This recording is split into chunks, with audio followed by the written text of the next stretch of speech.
79th YouTube video. And never once in any of my videos have I said, please like and subscribe or follow or share, any of that. And there's a reason for that. And I'm going to explain. I'm going to start with this book. It's The Art Spirit by Robert Henry. I bought it in 1979-ish, I think. And it's a wonderful book if you like discussions on the topic, concepts like what is art versus what is not art, what is craft, what is product, what is, the different things that we refer to as art, but may not really be art. And I'll say this, that my belief system is that being an artist is not the same as being a person who does craft. When you're an artist, it's a very selfish thing in a way. An artist is someone who experiences his universe, and he feels things, and he feels the need to convey those feelings in some form, where it might be the way he dances or the way she dances, or plays guitar, or makes a painting or sculpture or anything like that. And versus a craft person who is someone who sees trends and sees needs, that the world needs certain things, and tries to develop products that are going to sell or be used in some kind of way. And so his success is going to be determined on his popularity. Now, to be a true artist, the idea is to not care about popularity. You have something in you that you have to express. It has to come out some kind of way, so you do it regardless of whether or not it's going to be popular. And if it's popular, that's wonderful, but you can't let popularity steer you, guide you, because then all of a sudden you're no longer an artist. You're a puppet, or you're being driven by forces that are outside of your spirit, outside of your nature.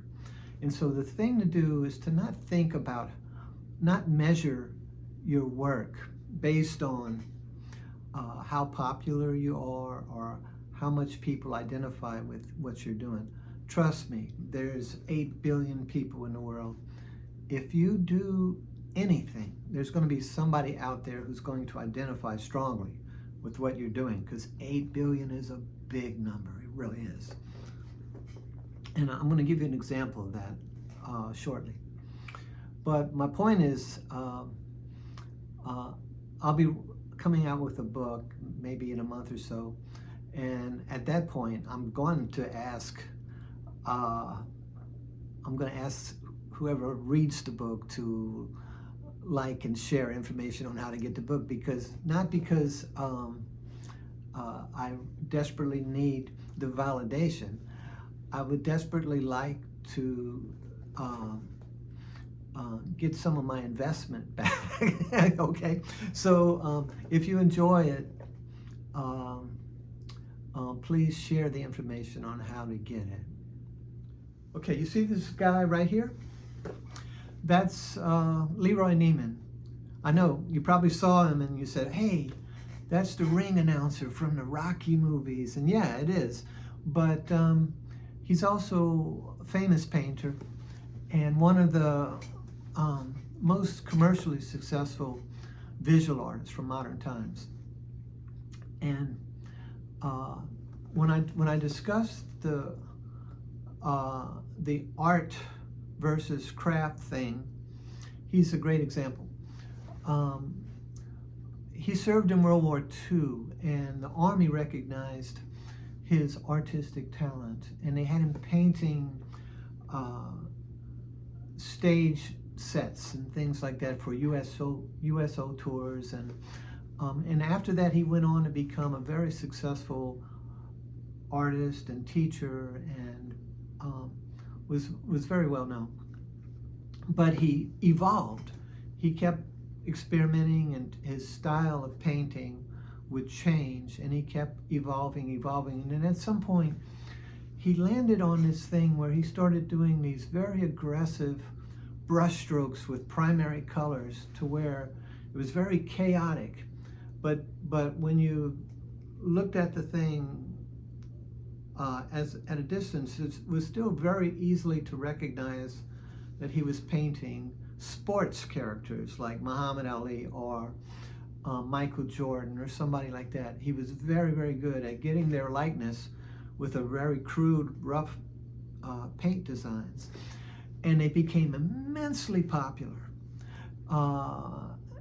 So popular that he ended up being chosen to be the official artist for several Olympic Games.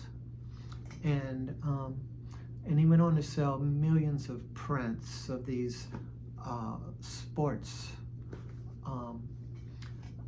pictures. And so what happened was, he went from being an artist who was just experimenting and responding to the universe and exploring the world around him and trying out different ways of applying paint. And then he landed on something that really clicked with society. And then he got stuck there. And he just continually did the same thing for the rest of his life and kept producing these things because there was a huge demand for it. And what I'm going to tell you is that there's nothing wrong with that.